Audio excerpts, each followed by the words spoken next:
El siguiente es un programa pagado. Esta estación no endosa ni asume responsabilidad alguna por los comentarios emitidos. En esta vida nos alimentamos de muchas cosas. Pero ¿qué pasa con el alma y el espíritu? ¿Realmente nos estamos nutriendo como es? Ahora, el Pastor Milton nos trae La Buena Vida, porque sabemos que te lo mereces.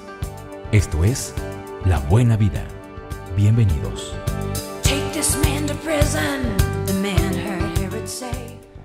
Hello, buenos días. Mi nombre es Norris Custodio. Estoy aquí en lugar del Pastor Milton, quien manda sus saludos a su querida audiencia en su programa La Buena Vida.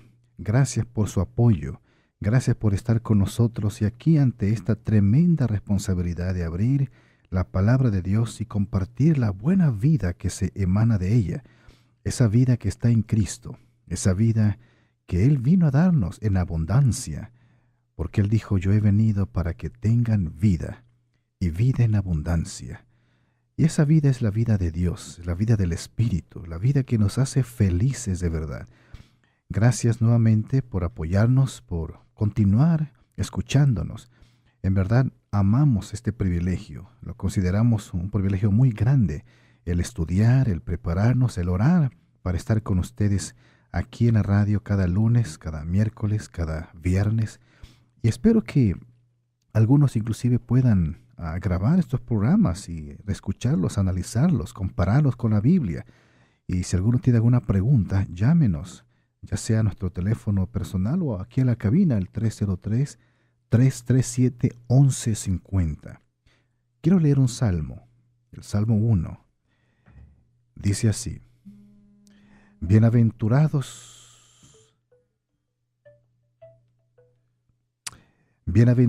el varón que no anduvo en consejo de malos, ni estuvo en camino de pecadores, ni en silla de escarnecedores se ha sentado, sino que en la ley de Jehová está su delicia, y en su ley medita de día y de noche.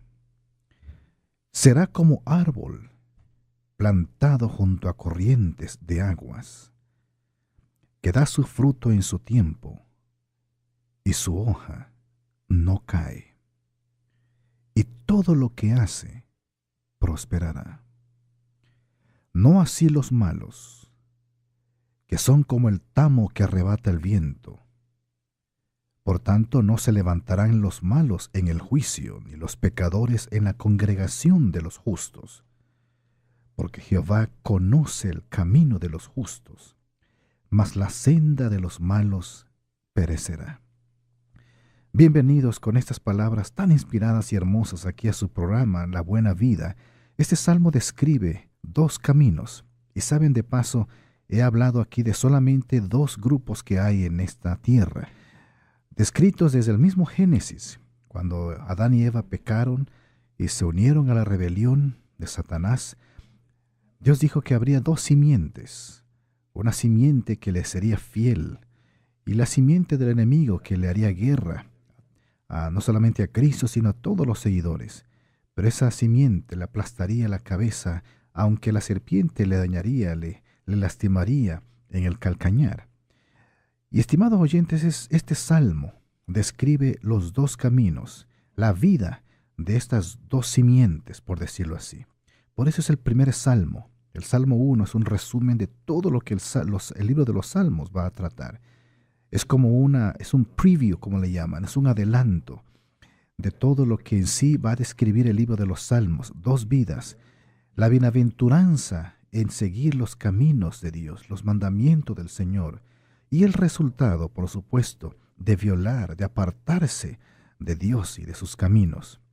Por eso me gustaría en esta mañana comentar para ustedes, con la ayuda de Dios, este salmo y descubrir nuevamente o redescubrir, refrescarnos las condiciones que allí se presentan para ser felices. Todos queremos ser felices. Es inclusive parte de la constitución de este país, que todo hombre tiene derecho a ser feliz. Y es por eso que queremos analizar este salmo, el Salmo 1, y permitirle al Espíritu Santo que nos revele si nuestra vida está en armonía o está en conformidad y estamos en el sendero correcto. Muchos hay quienes no necesariamente hacen cosas malas, pero tampoco se pueden jactar de hacer cosas buenas. Aquí en este salmo dice que no solamente consiste la vida espiritual en deleitarse en la ley de Jehová, sino en apartarse del mal. Hay pecados que son de comisión y pecados de omisión. El pecado de comisión es aquel que se comete precisamente violando directamente, y hay pecados que son de omisión, deberes no cumplidos, palabras de aliento que hemos de dar, pero a veces nos limitamos.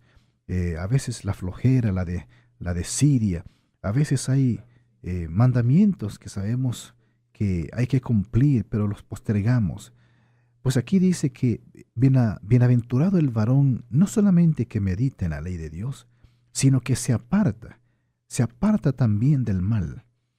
Y dice aquí, bienaventurado el varón que no anduvo en consejo de malos, ni estuvo en camino de pecadores, ni en silla de escarnecedores se ha sentado.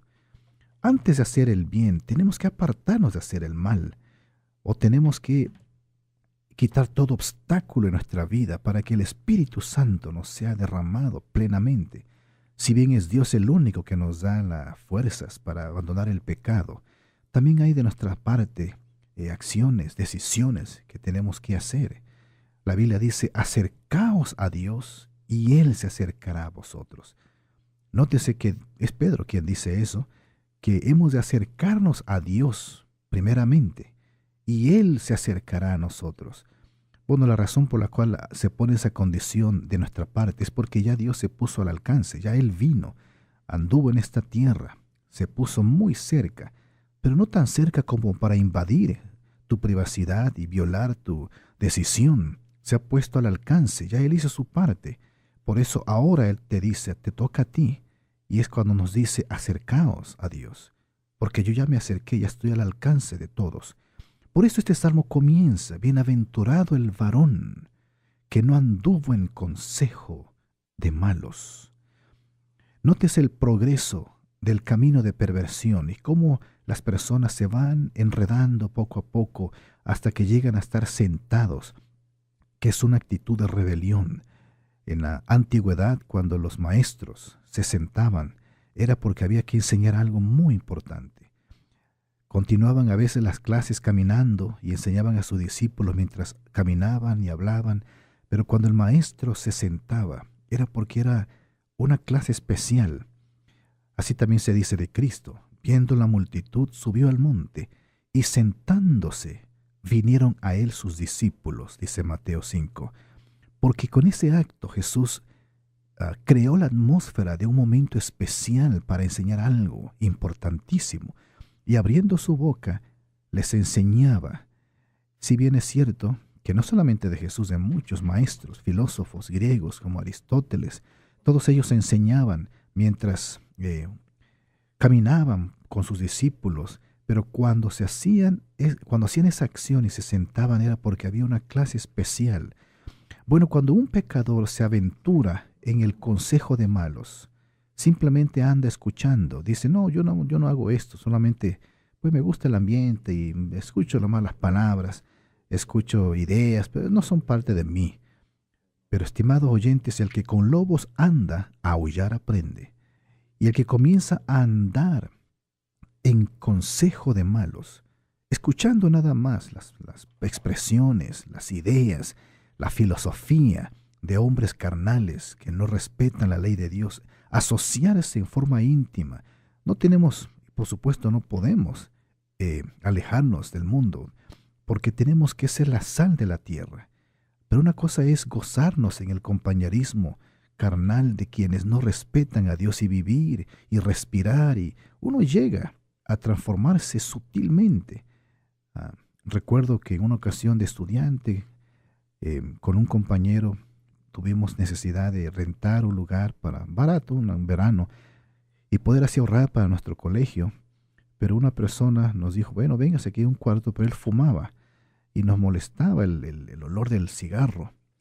Pero me di cuenta que con el tiempo ya entraba y ni siquiera sentía el olor.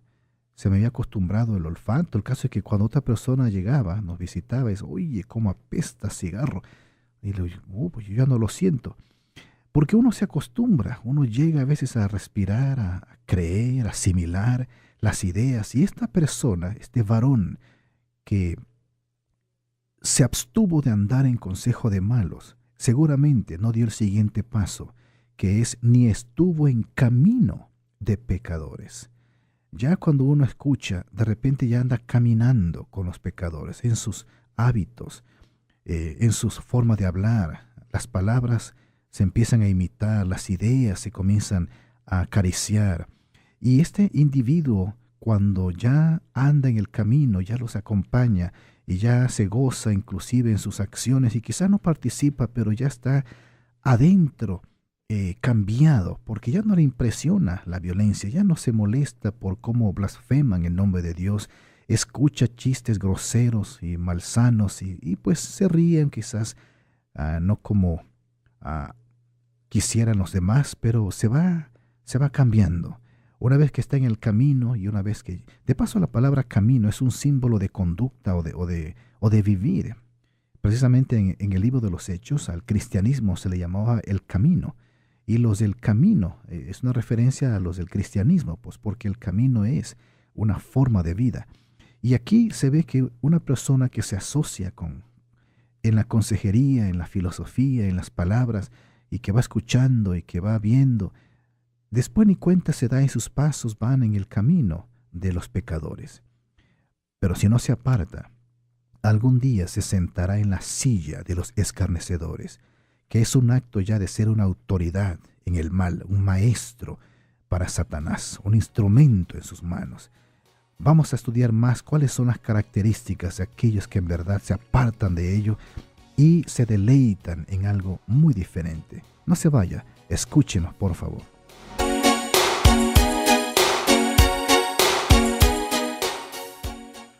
Gracias nuevamente por estar con nosotros. Mi nombre es Norris Custodio, ocupando el lugar del Pastor Milton por este día y anhelo que sea de provecho este estudio. Estamos analizando el Salmo número 1, donde se describe los dos caminos, la vida del cristiano y la vida pagana, la vida sin Cristo, una vida vacía. Y este Salmo describe primeramente los resultados de jugar con el pecado, de exponerse al mal, y a veces sutilmente estamos perdiendo la guerra cuando no nos apartamos del todo. Cuando Cristo dijo precisamente que oremos, que velemos para no entrar en tentación. O sea, que oremos para no meternos en el terreno encantado de Satanás, porque una vez que uno ha entrado, ya es difícil a veces salirse o salir limpio. Y el Salmo dice, bienaventurado el varón que no anduvo en consejo de malos. Nótese que primero se relaciona con escuchar, con relacionarse, y algunos me han dicho, no, yo no hago nada, yo nada más voy a la fiesta y no hago, no tomo, no digo malas palabras, pero es el exponerse a la influencia del mal, que la mente se va rebajando, la norma se va rebajando, hasta que ya uno pierde la sensibilidad de lo que es el mal, estimados. Después dice, ni estuvo en camino.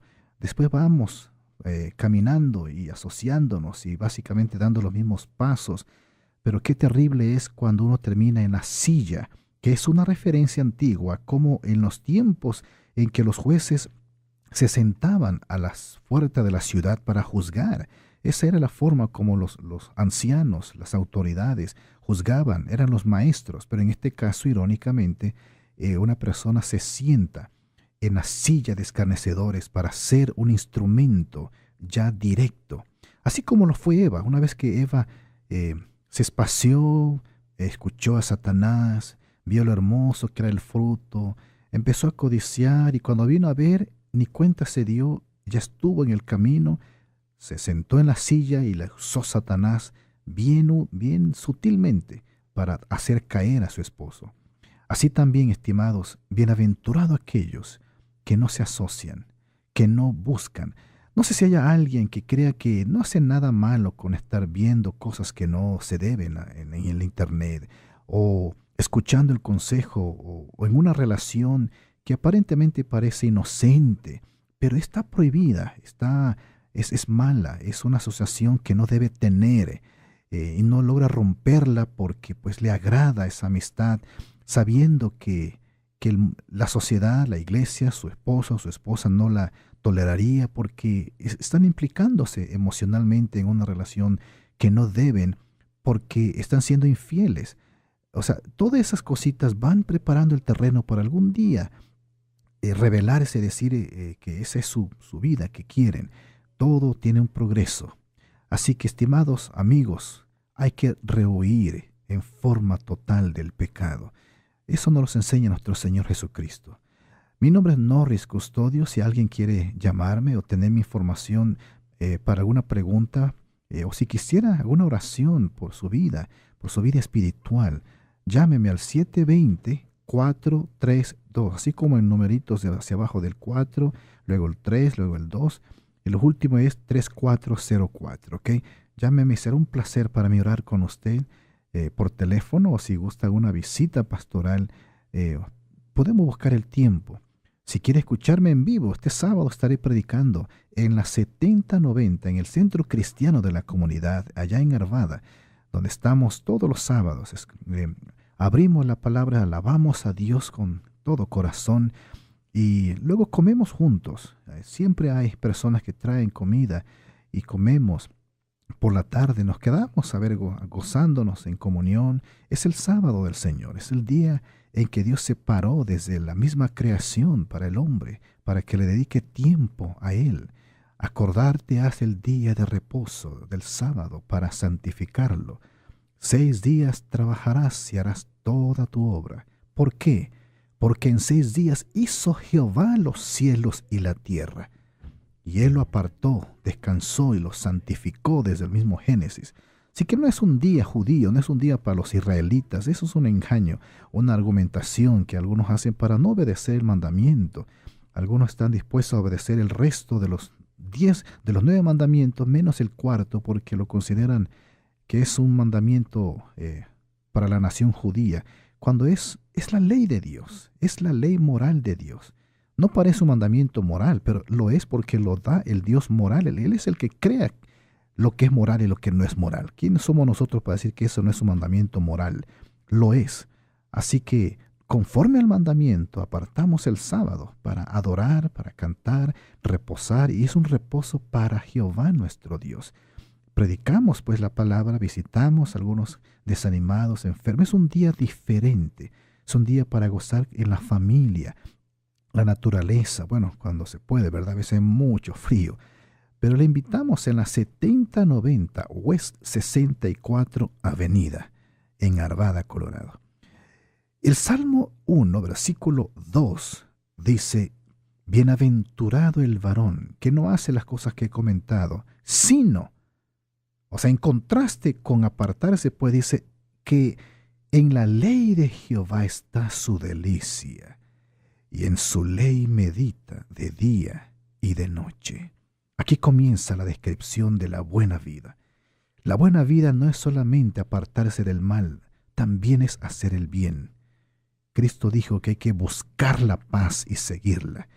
No solamente es hacer el bien, sino también dejar de hacer el mal. Muchos pueden quizás no ser acusados de hacer cosas malas. Sin embargo, la vida cristiana es más también caracterizada no solamente por no hacer el mal, sino por buscar hacer el bien, llenarse de buenas obras, buscar a los necesitados, ayudar a los enfermos, consolar a los desanimados. Por eso no es solamente no hacer el mal, sino hacer el bien. La Biblia define el pecado no solamente como una violación de la ley de Dios. Dice que el pecado es la transgresión de la ley de Dios. Pero también define que el pecado es saber hacer lo bueno. Saber lo que es bueno y no hacerlo. ¿Se dan cuenta? El pecado es algo más radical y profundo que simplemente no hacer el mal. Por eso, aquí está la característica de los que siguen, conocen a Dios, sino que en la ley de Jehová está su delicia. Yo te pregunto, estimado amigo, oyente, ¿te deleitas en la santa palabra de Dios? ¿Qué te causa deleite? Hay cosas que nos causan deleite en la vida, ¿verdad? Los alimentos, la familia, la naturaleza, a veces ver un partido de nuestro equipo favorito, los pasteles, cosas que nos causan deleite. Pero yo te pregunto si la ley, gozarte en la obediencia, ya es un deleite, o acaso es una carga. Si es una carga, entonces todavía te falta esa transformación donde Dios es tu primer afecto, tu primer amor. Cristo dijo que tenemos que amar a Dios con todas nuestras fuerzas, con toda nuestra alma, con todo nuestro ser, con todo nuestro corazón. Hay que estar enamorados de Dios, y Dios quiere hacer ese milagro, porque no lo puedes tú producir por ti mismo ese amor, es un don de Dios. Romanos dice que Dios ha derramado en nosotros el amor por su Espíritu Santo. Pero tenemos que exponernos, tenemos que buscar a Dios y exponernos ante su palabra. Dice, sino que en la ley de Jehová está su delicia, y en su ley medita de día y de noche. A tal punto es la transformación del cristiano, del Hijo de Dios, que puede andar trabajando, puede andar jugando, puede andar haciendo las cosas normales de la vida, con todo, allá en el fondo de su ser, traer el gozo del Espíritu, la sensación de la presencia de Dios y gozarse en Él. Yo te pregunto, ¿qué te sale cuando alguien te ofende o cuando de repente te golpeas? ¿Qué es lo que naturalmente te surge de tus labios cuando te das un golpe en la mano, un martillazo, o alguien se atraviesa en tu carro? ¿Es una mala palabra? ¿Es una maldición? Porque lo que se sale sin pensarlo, eso es lo que hay y lo que te domina. El Hijo de Dios que medita constantemente, que está lleno de la presencia de Dios, ese tipo de circunstancias tan solo revelarían de qué está lleno. No le saldría una maldición, le saldría una palabra de grito de ayuda a Dios, o una expresión diferente donde no es necesariamente una maldición. ¿Por qué?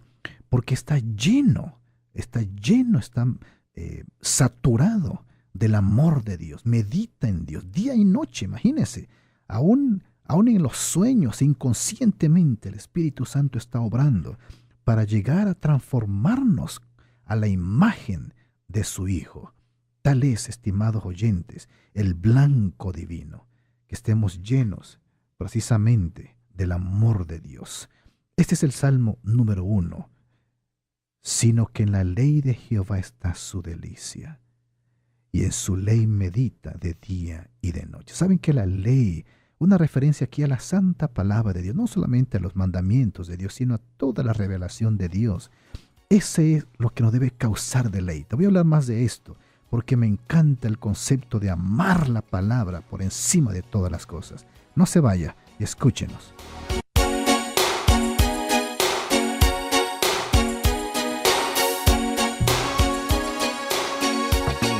Gracias nuevamente por acompañarnos aquí en su programa La Buena Vida. Estamos comentando el Salmo 1 y quiero darle lugar a un canto de un amigo que aprecio, Joel Nieves, que me ha permitido usar sus cantos. Y este canto, Él es la vida, hablando de Jesús, expresa precisamente que en Él está la fuente de vida y de bendición. Escuchemos.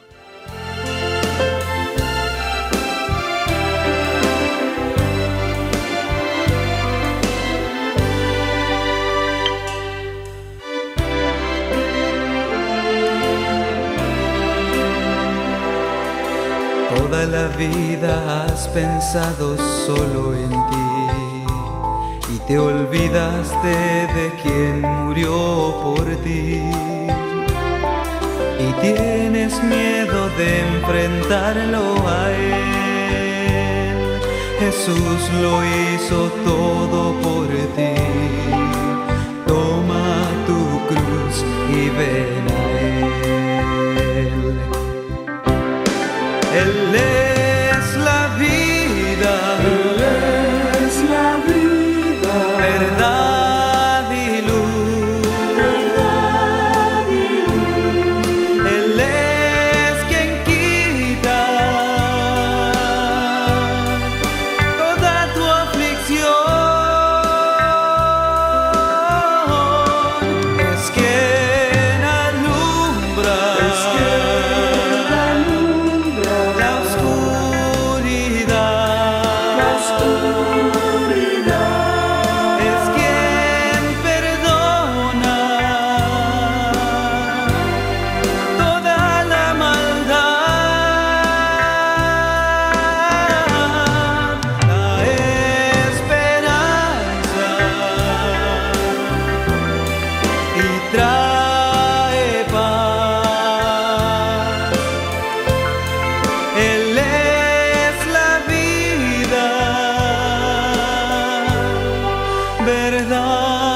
y luz.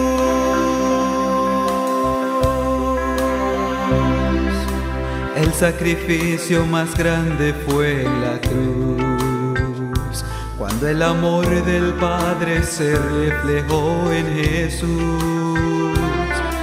No tuvo miedo de entregar su vida por ti. Jesús lo hizo todo por ti. Toma tu cruz y ven a Él.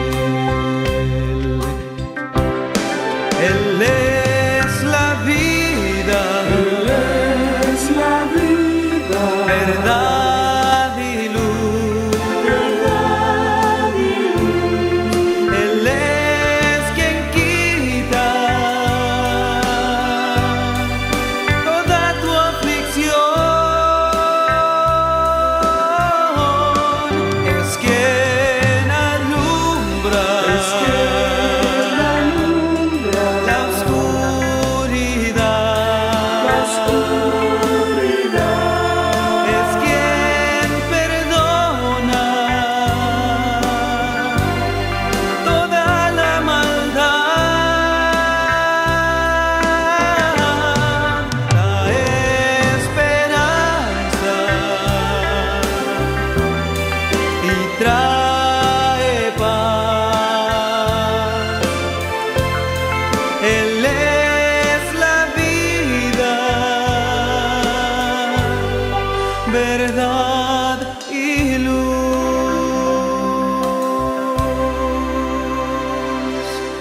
Ciertamente Jesús es la vida. En Él está todo lo que necesitemos. Lo que es el agua para el pez es Cristo para el alma. Necesitamos conocer más de ese Jesús, quien murió, resucitó y está próximo a venir para buscar a su iglesia triunfadora, aquellos que le esperamos. Yo te invito a que, si tienes interés en conocer más de este Jesús, conocer su palabra, al Verbo de Dios, llámenos. En verdad estaremos muy gozosos de poder participar en este milagro donde las personas conocen y nacen de nuevo al explicarle la palabra. Es la palabra la que hace el milagro. Este salmo describe pues la vida de los impíos y la vida de un justo. Un justo es aquel que cree en Cristo y que acepta la justicia que es por la fe. Y es la justicia de Cristo la que se manifiesta en este gozo, porque nada bueno hay en nosotros. Nosotros no podemos amar una ley espiritual siendo carnales. Pablo dice eso en Romanos 7. ¿Cómo yo siendo carnal podré deleitarme en una ley espiritual? Por eso es que este deleite que se habla aquí, que se deleite en la ley de Dios y en su ley medita de día y de noche, es tan solo la expresión de un milagro divino, donde Dios nos cambia el corazón de piedra y escribe su ley en en un corazón de carne, más sensible. Y este hombre, esta mujer, estas personas que experimentan esto es porque se han conectado a Cristo, y el fruto que Cristo dijo en Juan 15 se manifiesta en ellos. Separados de mí nada podéis hacer, dijo Jesús. Yo soy la vid y vosotros los pámpanos. El que permanece en mí, este lleva mucho fruto. Y uno de esos frutos es el gozo de la obediencia, el gozo de experimentar pues que la ley de Dios ya no sea una carga, un deber, una especie de imposición, de obligación, sino el amor hace posible todos los sacrificios agradables. Es posible en verdad gozarnos en obediencia y hacerlo con amor, porque Cristo dijo, si me amáis, guardad mis mandamientos. O sea, sin amor no tiene valor una obediencia basada en una especie de obligación o por cuidarnos por el qué dirán. ¿De qué sirve una obediencia así?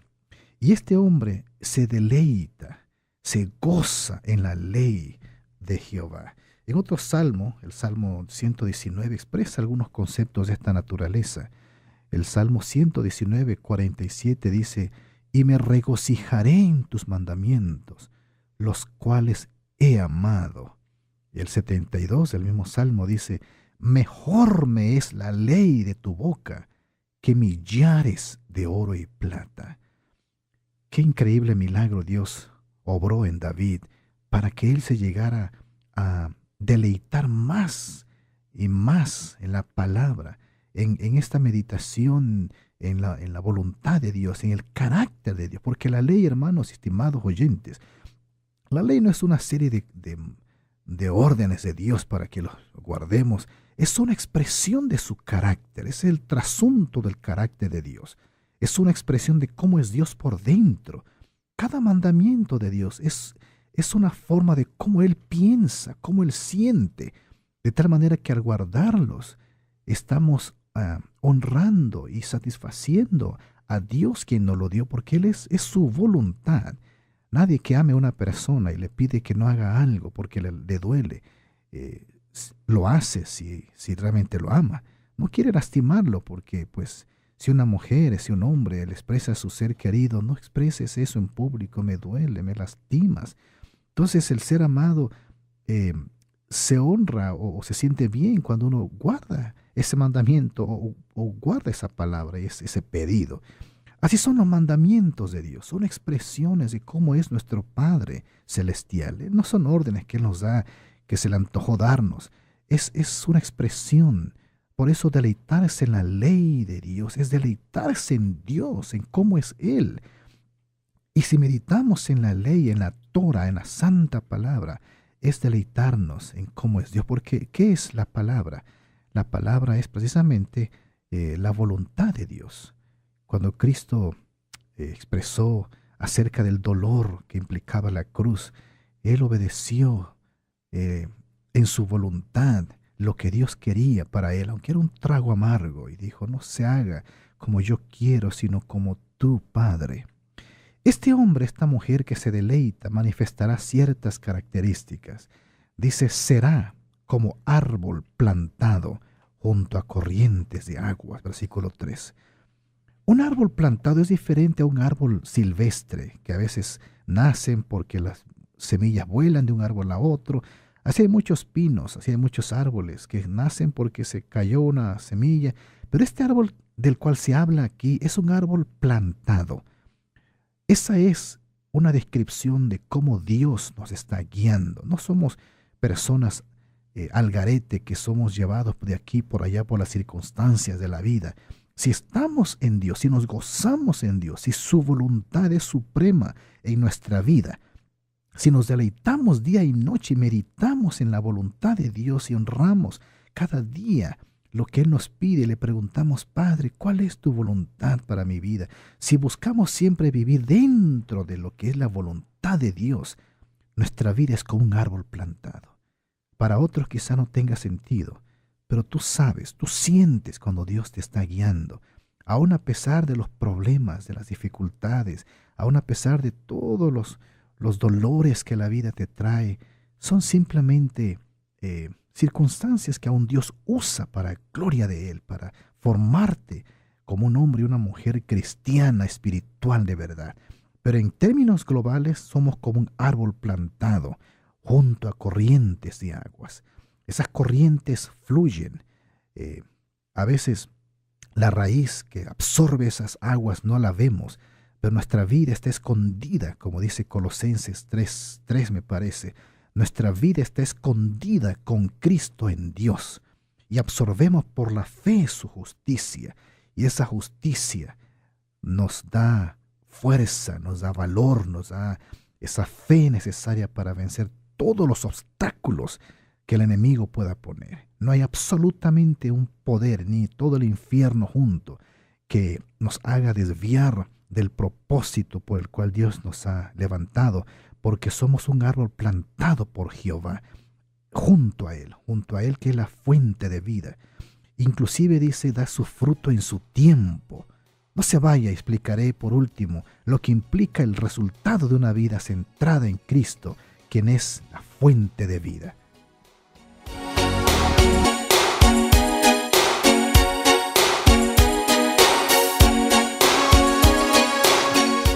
Gracias, qué emoción de veras es abrir la palabra de Dios. Es un alimento sólido para el alma. Todo aquel que tenga hambre y sed de la palabra de Dios, Dios nunca lo enviará vacío.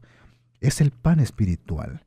Cristo dijo, no solo de pan, hablando de las tortillas, de los frijoles, de los burritos, en aquellos días de de las comidas que había en aquellos tiempos, hoy diría no solo de tortillas y frijoles vivirá el hombre, sino de toda palabra que sale de la boca de Dios. Y la Biblia es la palabra de Dios. Ella nos da el aliento necesario para seguir luchando en la vida, amados oyentes. Que no pase un día sin que usted abra este libro. Aunque sea un versículo, no tiene que leer capítulos y a veces no solamente por cubrir y avanzar, lea un versículo y luego pídele a Dios que le revele cuál es el pensamiento, la lección para su vida. Lea otro. Es mejor leer poco y meditarlo, asimilarlo, que leer mucho sin meditar y reflexionar. Bueno, estamos aquí discutiendo los resultados de una vida que aparte de que se aparta del mal, se deleita en la ley de Dios. Y estaba leyendo algunos conceptos del Salmo 119, que es un salmo dedicado a la preciosura que hay en la santa palabra de Dios. En el Salmo 119, versículo 72 dice: mejor me es la ley de tu boca que millares de oro y plata.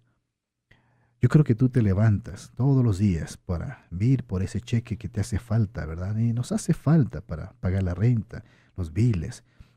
Pero que no sea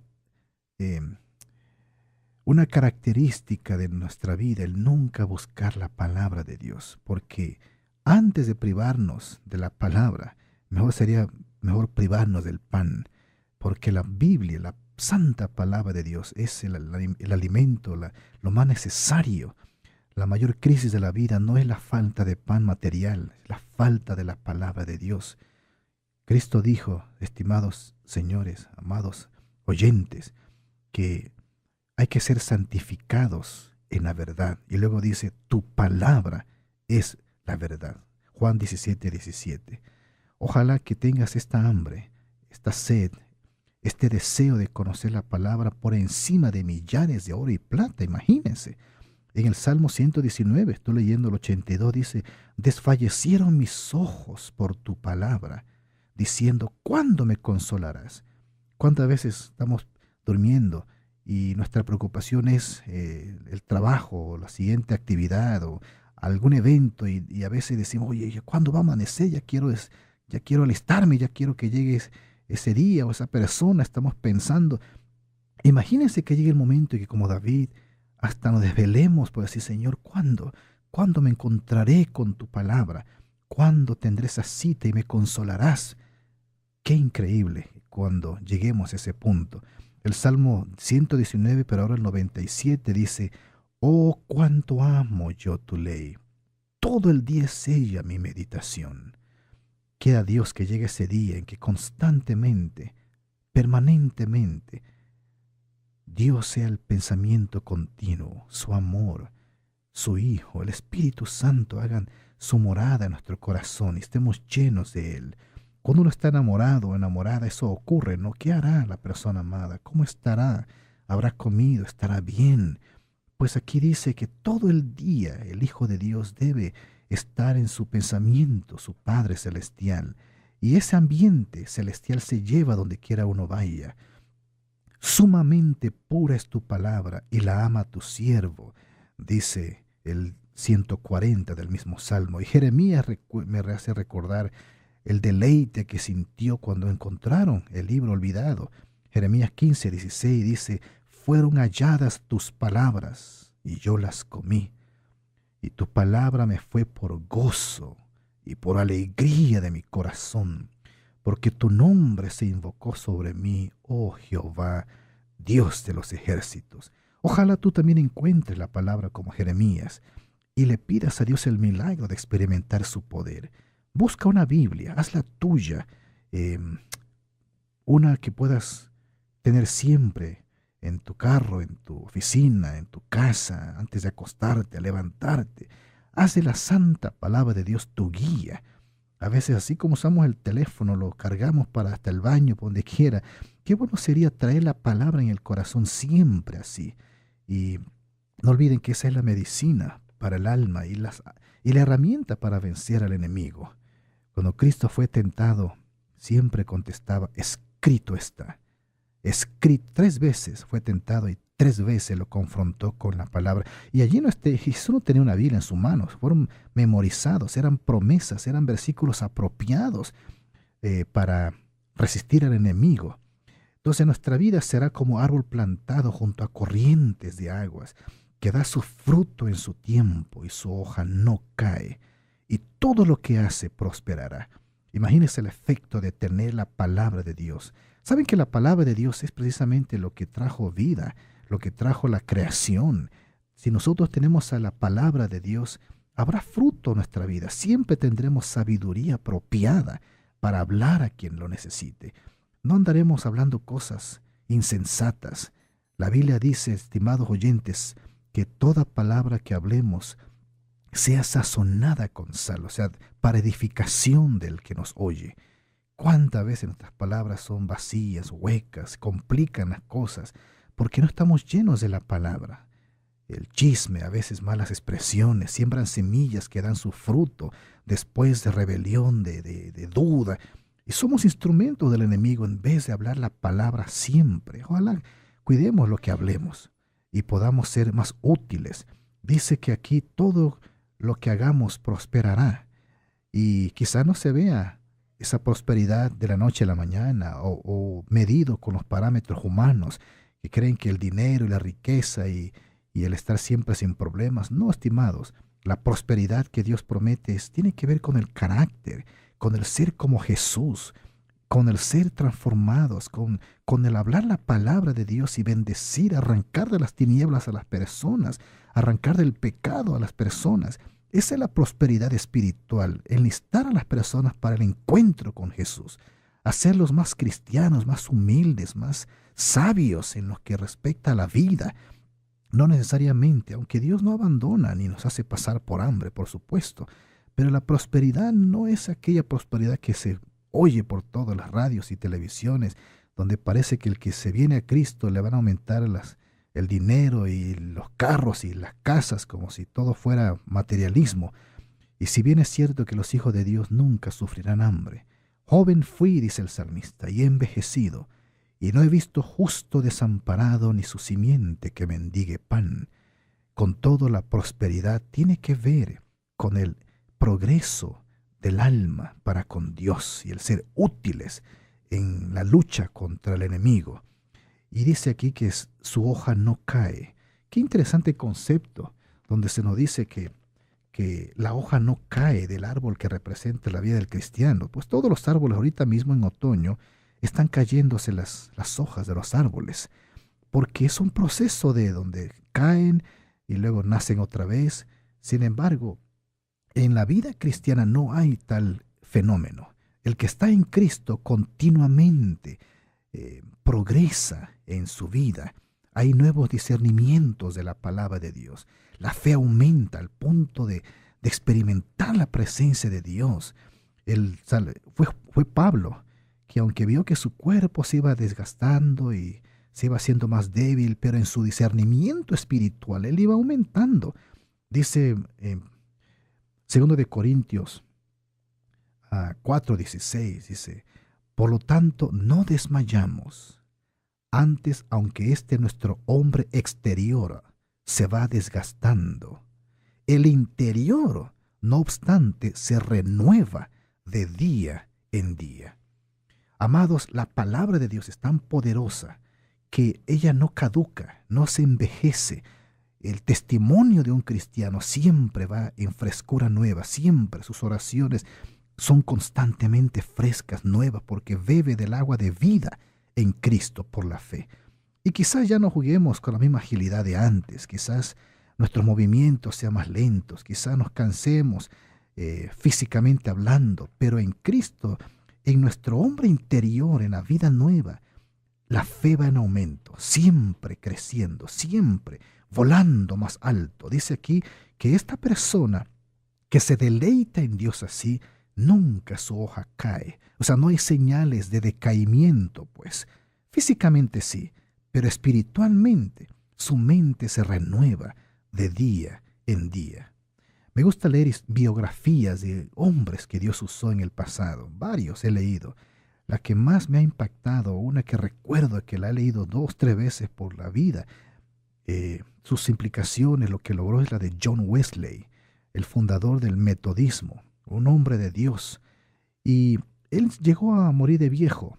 Sin embargo, los que platicaban con él ya en la cama antes de morir, cuando ya estaba ya básicamente débil, notaban que tenía en su mente un discernimiento nítido y bien agudo de lo que es la palabra de Dios, los principios del reino, y hablaba, aunque débilmente, con una autoridad tremenda, porque su cuerpo estaba desfalleciendo, como dice Pablo, se va desgastando, pero el interior se renovaba. Y estoy seguro que cuando Cristo venga, John Wesley experimentará pues esa inmortalidad que Dios dará. Su cuerpo le será renovado, un cuerpo inmortal, y su mente continuará en un progreso eterno, conociendo a Jesús en la eternidad y su palabra. Así que este salmo habla del efecto de la palabra de Dios. Su hoja no cae, todo lo que hace prosperará. Tal vez no como el mundo mide la prosperidad, como dije, pero las palabras habladas, a veces quizás rechazadas, cuando son y tienen el fuego de la santidad en tus labios, quizás cuando esa persona se acueste, cuando se vaya, cuando ya esté sola o solo, recordará tus palabras, tus consejos, tu actitud. Recordará cómo no actuaste como carnalmente otros lo harían, cómo respondiste con paciencia, cómo dejaste que Cristo surgiera en tu actitud. Y todo lo que haces, Dios lo prospera. Quizás no es en esta vida, pero en la venidera verás los frutos de tu vida santa, si es que te conectas con Cristo. Así que es absoluto, dice todo lo que hace, no ciertas cosas, todo lo que hace el Hijo de Dios conectado. ¿Por qué? Porque tiene a Dios en su corazón. Y los últimos versículos es bien sencillo, dice, no así los malos, que son como el tamo que arrebata el viento. Acuérdense que el Hijo de Dios es un árbol plantado, arraigado. Los malos, los que no conocen de Dios y no se someten a su voluntad, son como el tamo, como esa paja que el viento la lleva para aquí, de repente vuela para otro lado. No tienen propósito en la vida, no tienen raíz, por lo tanto no son útiles.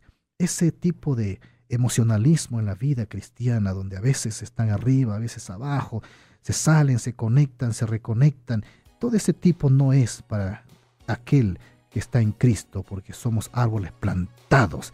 Esta fue la bendición del Salmo 1. Que Dios bendiga su palabra y no olvide visitarnos en la 7090 West 64 Avenida en Arvada. Que Dios les bendiga a todos.